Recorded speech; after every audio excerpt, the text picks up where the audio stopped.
आज ही Doubtnut app download करें। Doubtnut पर होगा अब आपके सभी मैथ्स, केमिस्ट्री, फिजिक्स और बायोलॉजी डाउट्स का सफाया। बस अपने क्वेश्चन की फोटो खींचो, उसे क्रॉप करो और तुरंत वीडियो सोल्यूशन पाओ। Download now. हेलो गाइस, तो आज हम स्टडी करेंगे chapter 19th of class 11th excretory products and there elimination. अब ह्यूमन फिजियोलॉजी के जितने भी चैप्टर्स होते हैं सब में से अपने 2 क्वेश्चंस आते हैं, यानी कि इसमें से भी 2 क्वेश्चंस आएंगे एंड 8 मार्क्स का अपना ये चैप्टर वेटेज रखता है। तो अब देखते हैं कि इस चैप्टर के अंदर हम क्या क्या टॉपिक स्टडी करेंगे। तो सबसे पहले देखो, यहाँ पे हम स्टडी करेंगे ह्यूमन एक्सक्रीटरी सिस्टम के बारे में, यानी कि अपना जितने भी स्ट्रक्चर्स एसोसिएटेड होते हैं। किडनी हो गया, ठीक है, किडनी के अंदर उसकी एनाटॉमी देखेंगे, बेसिकली उसमें कौन कौन से और सब कंपोनेंट्स होते हैं। यूरेथ्रा के बारे में, यूरेटर्स के बारे में, यूरिनरी ब्लैडर के बारे में, नेफ्रॉन्स के बारे में, सब यहाँ पे हम स्टडी करेंगे। ओके, फिर अब बात हो रही है एक्सक्रीशन की, तो अब यूरिन फॉर्मेशन कैसे होता है उस चीज़ को समझेंगे। ओके, अब होता क्या है, देखो अपना किडनी के अंदर प्रेजेंट होते हैं नेफ्रॉन्स, ठीक है, और उन नेफ्रॉन्स के अंदर प्रेजेंट होती हैं बहुत सारी टिब्यूल्स, जैसे कि पीसीटी हो गया। ओके, पीसीटी का फुल फॉर्म क्या होता है, प्रॉक्सिमल कन्वोल्यूटेड टिब्यूल। फिर यहाँ पे हमें डीसीटी देखने को मिलता है, डिस्टल कन्वोल्यूटेड टिब्यूल।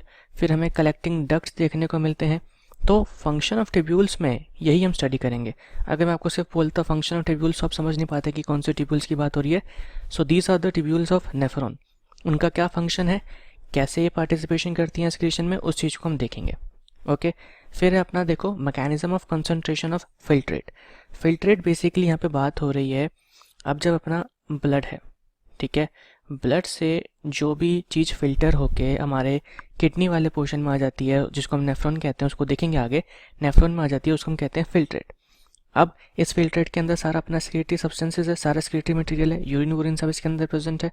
ओके, तो अब आप क्या चाहते हैं कि इसका कंसंट्रेशन करना है। अब यूरिन आप एलिमिनेट करना चाह रहे हैं, तो आप चाहते हैं कि ज़्यादा से ज़्यादा वाटर एलिमिनेट ना हो, और we can say come water eliminate हो, ताकि बार बार ही आपको डिहाइड्रेशन या पानी पीने की ज़रूरत ना पड़े।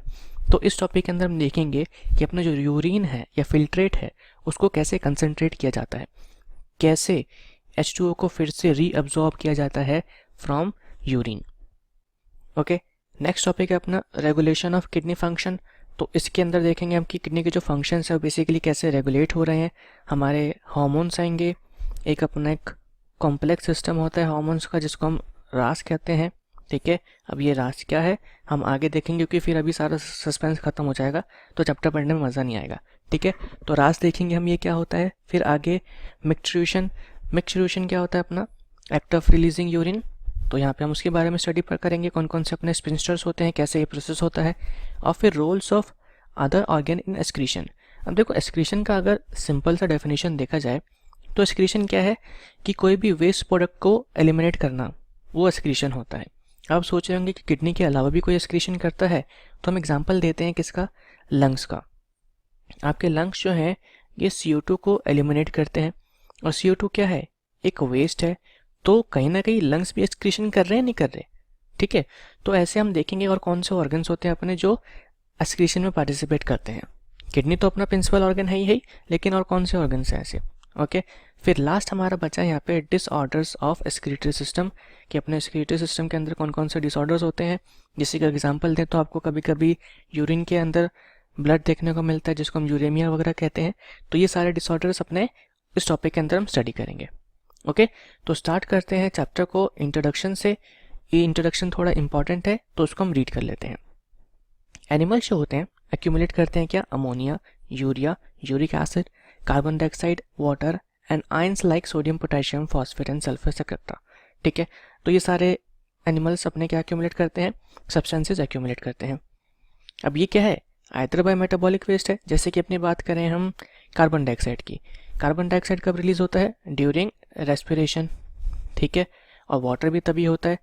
बेसिकली रेस्पिरेशन में होता क्या है कि अपना जो ग्लूकोज है यानी कि C6H12O6, इसको ऑक्सीजन के प्रेजेंस में ब्रेक किया जाता है, और वी कैन से इसका कंप्लीट ब्रेकडाउन करके इसको चेंज कर दिया जाता है किसमें, CO2 में एंड वाटर में।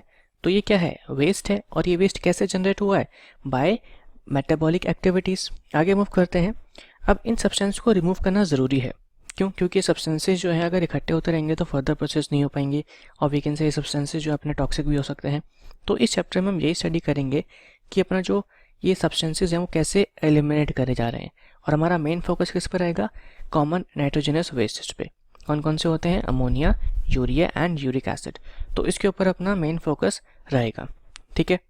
अब देखो अपने ऑर्गेनिजम्स जो होते हैं इनको क्लासिफाई किया गया है 3 डिफरेंट टाइप्स में।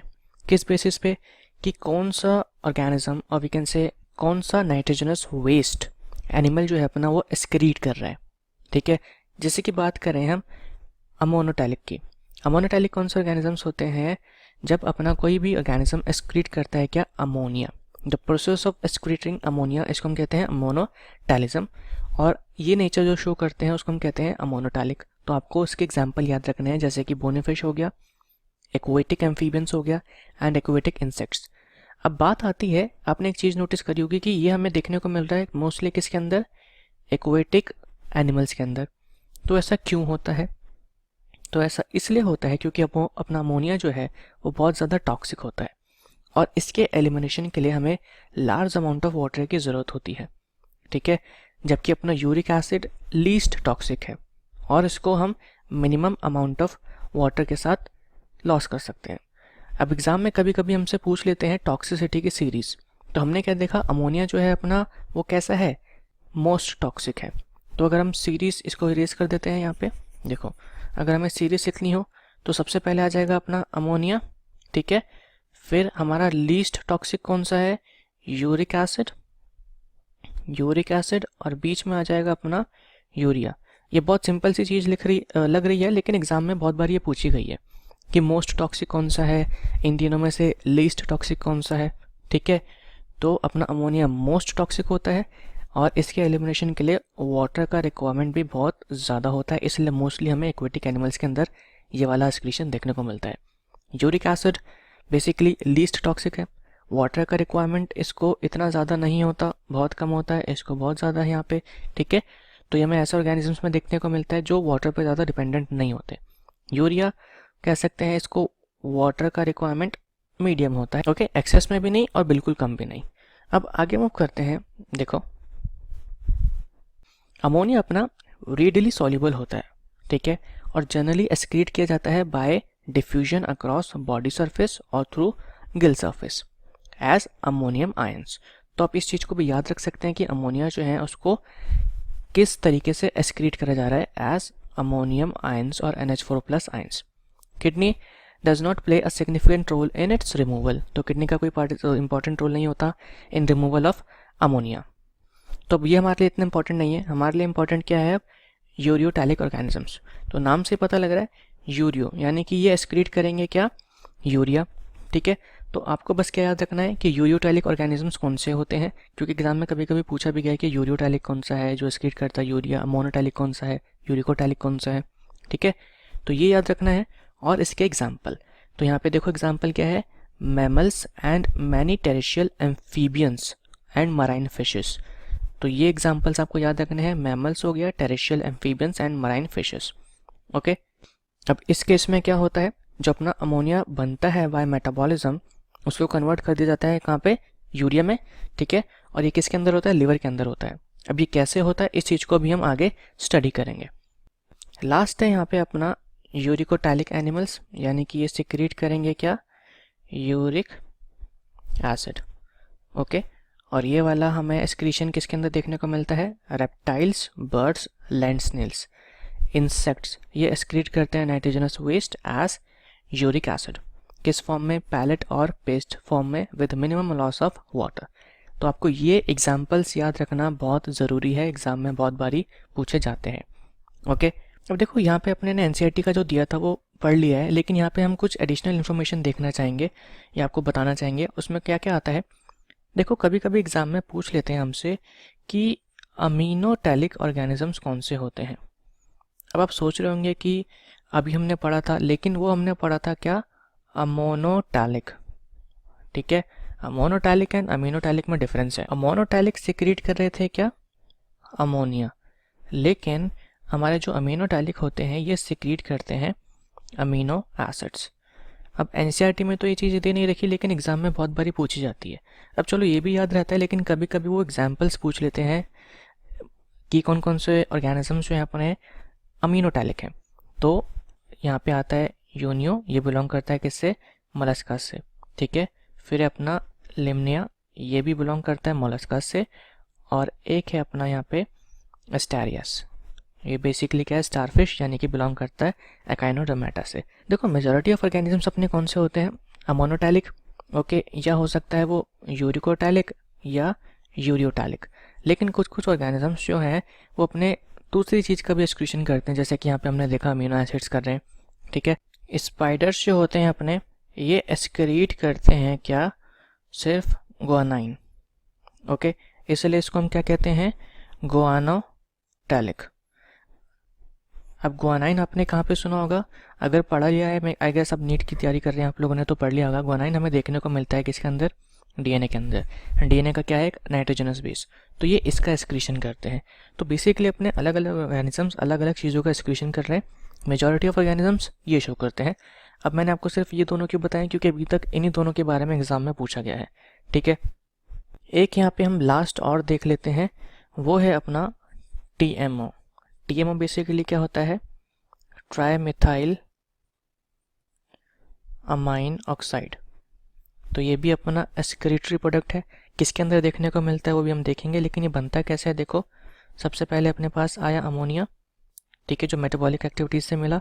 इसका होता है फिर मिथाइलेशन। मिथाइलेशन होने के बाद यहाँ पे हमें क्या मिल जाता है, ट्राई मिथाइल अमाइन। फिर इसका अल्टीमेटली होता है ऑक्सीडेशन, और हमें फाइनली अब क्या मिल जाता है, टीएमओ, यानी कि ट्राई मिथाइलअमीन ऑक्साइड। ये हमें देखने को मिलता है टीलोस्ट फिश के अंदर, ठीक है, वो इसका एक्सक्रीशन करते हैं मोलस्कास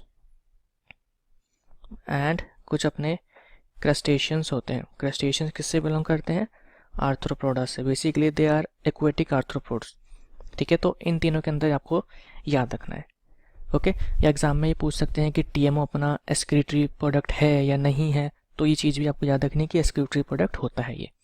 अब आते हैं वापस एनसीईआरटी पे, तो अब आगे मूव करते हैं।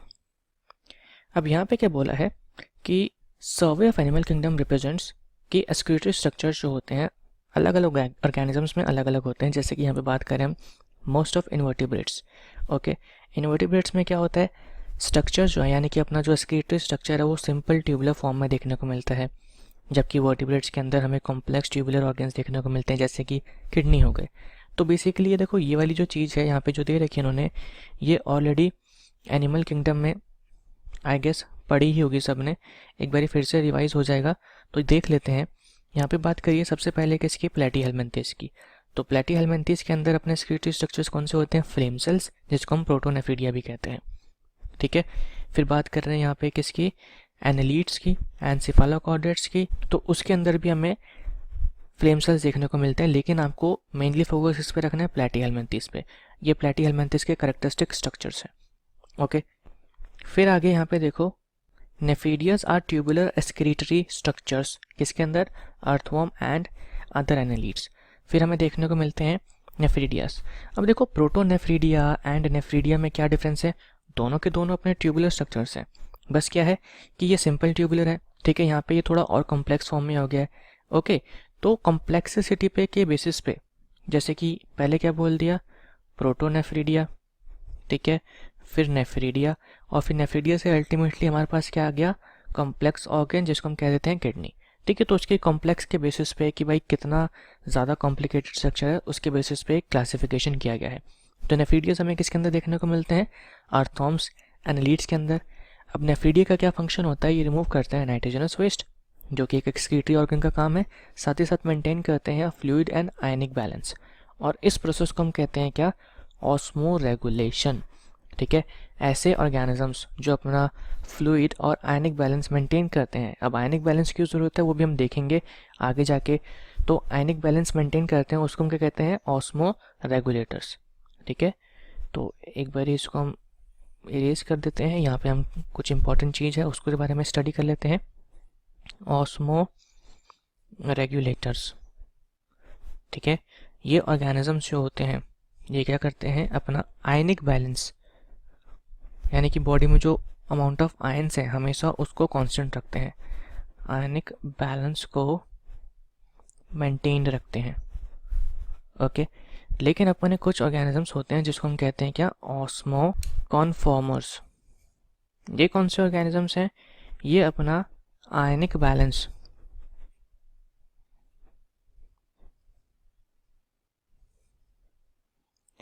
चेंज करते हैं और वी कैन से ऑल्टर करते हैं किसके रिस्पेक्ट में, विद रिस्पेक्ट टू सराउंडिंग। अब एग्ज़ाम में हमसे इनके एग्जाम्पल्स पूछ लेता है, ठीक है, तो बताना बहुत ही ईजी है। देखो ऑस्मो कन्फॉर्मर्स अपना ionic balance with respect to surrounding change कर रहे हैं। अब कोई टेरेशियल ऑर्गेनिज्म तो अपना आयनिक बैलेंस चेंज नहीं करता विद रिस्पेक्ट टू सराउंडिंग। क्यों? क्योंकि उसके सराउंडिंग में ऐसा आयनिक बैलेंस का तो एटमॉस्फेयर या कंडीशन होता नहीं है। किस में देखने को मिलेगा हमें, एक्वेटिक हैबिटेट्स के अंदर, ठीक है, एक्वेटिक ऑर्गेनिजम्स के अंदर। अब एक्वेटिक में भी किसके अंदर देखो, इन्वर्टिब्रेट्स में। तो ये वाला हमें देखने को मिलता है मराइन इन्वर्टिब्रेट्स एंड कुछ फ्रेश वाटर इन्वर्टिब्रेट्स भी होते हैं। लेकिन आप सिर्फ मराइन इन्वर्टिब्रेट्स का नाम याद रखो और हैग फिश का भी नाम याद रखना है, क्योंकि हैग फिश जो है अपना एक वर्टिब्रेट है, बट ये एक्सेप्शन है। इसके अंदर हमें ऑस्मो कन्फॉर्मर कंडीशन देखने को मिलती है। ऑस्मो रेगुलेटर्स के अंदर कौन कौन से आते हैं हमारे, तो इसका एग्जांपल हम ऊपर लिख देते हैं। इसके अंदर अपने सारे वर्टिब्रेट्स, अब हैगफिश अपना क्या था, वर्टिब्रेट था, लेकिन स्टिल वो शो कर रहा है क्या, ऑस्मो कन्फॉर्मर नेचर, इसलिए इसको हमने यहीं पे लिख दिया। ओके, अब लास्ट अपना बच गया है मेलपीजियन टिब्यूल्स के बारे में। तो ये अपने एक्सक्रीटरी स्ट्रक्चर्स होते हैं इन मोस्ट ऑफ इंसेक्ट्स, जैसे कि कॉकरोचेज हो गए। ये भी आपने पढ़ा होगा किसके अंदर, स्ट्रक्चरल ऑर्गेनाइजेशन इन एनिमल्स के अंदर, ठीक है। तो वहाँ पे हमने पढ़ा था कि जो उसका कॉकरोच का अपना मिडगट एंड हाइंडगट वाला पोर्शन जो होता है, वहाँ पे हमें ट्यूबुलर स्ट्रक्चर्स देखने को मिलते हैं जिसको हम कहते हैं मेलपीजियन ट्यूब्यूल्स। और वो क्या करती हैं, नाइट्रोजनस वेस्ट को रिमूव करती हैं, साथ ही साथ ऑस्मो रेगुलेशन में भी पार्टिसिपेट करती हैं, यानी कि आयनिक बैलेंस को मेंटेन करती हैं, ठीक है। बात करें हम किसकी, ग्रीन ग्लैंड्स और एंटीनल ग्लैंड्स, तो ये हमें देखने को मिलते हैं क्रस्टेशियंस के अंदर, लाइक प्रॉन्स। कैसा फंक्शन होता है इसका, एक्सक्रीटरी फंक्शन। तो ये सारा का सारा हमने एनिमल किंगडम में स्टडी कर रखा है, ये उसका एक रिवीजन था। तो जो जो चीज़ें आपको पता थी वो ठीक है, और जो यहाँ पे आपको नया सीखने को मिला है उसको अपने नोट्स में लिख लेना, ठीक है। इस चैप्टर का इंट्रोडक्शन वाला पोर्शन जो हमने पढ़ा है बहुत इंपॉर्टेंट है। इंट्रोडक्शन वाले पोर्शन में से बहुत क्वेश्चन आते हैं, तो इसको मिस नहीं करना, अच्छे से इसको समझ लेना। ओके, इस वीडियो में अभी हम इतना ही स्टडी करेंगे। नेक्स्ट वीडियो में देखो हमारा फोकस रहेगा किसके ऊपर, ह्यूमन एक्सक्रीटरी सिस्टम के ऊपर। तो ये बहुत ज़्यादा इंपॉर्टेंट है, क्योंकि इस वीडियो में हम एक साथ अपना ह्यूमन एक्सक्रीटरी सिस्टम के बारे में स्टडी करेंगे, साथ ही साथ देखेंगे अपने जो नेफ्रॉन्स होते हैं वो कितने टाइप्स के होते हैं, ठीक है, और उनका क्लासिफिकेशन जो है किस बेसिस पे है, और उनसे भी इंपॉर्टेंट क्वेश्चन बनते हैं, तो उन क्वेश्चंस के बारे में डिस्कशन करेंगे। Okay, thank you so much and see you in the next lecture.